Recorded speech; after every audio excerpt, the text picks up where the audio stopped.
Mummy cake చేయి mummy.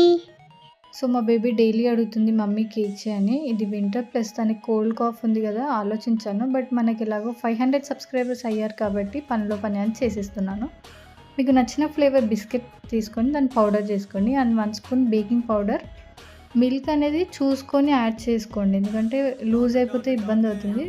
So కలుపుతూ వేసుకోండి, కొద్దిగా వేసుకోండి, మీకు ఈజీ ఉంటుంది. అండ్ వీడియోలో చూపిస్తున్న కన్సిస్టెన్సీ వస్తే సరిపోతుంది. ప్యాన్ ప్రీహీట్ చేసుకోండి 10 మినిట్స్. అండ్ ఒక బౌల్ తీసుకొని ఆయిల్ అప్లై చేసుకొని మైదా వేసుకొని ఈవెన్గా స్ప్రెడ్ చేసుకోండి. దీని ప్లేస్లో బటర్ పేపర్ కూడా యాడ్ చేసుకోవచ్చు, బట్ నా దగ్గర లేదు, అందుకనే నేను మైదా యూజ్ చేస్తున్నాను. మీకు చేసుకున్న బ్యాటర్ అందులో వేసి 2 టైమ్స్ ట్యాప్ చేసి 30 మినిట్స్ బేక్ చేయండి. నాకు చూడడానికి చిన్నగా ఉంది, బట్ 30 మినిట్స్ టైం పట్టింది అది బేక్ అవ్వడానికి. అండ్ మీకు నచ్చిన టాపింగ్స్తో మీరు డెకరేట్ చేసుకోండి. నేను ఇక్కడ షుగర్ వాటర్ యాడ్ చేస్తున్నాను.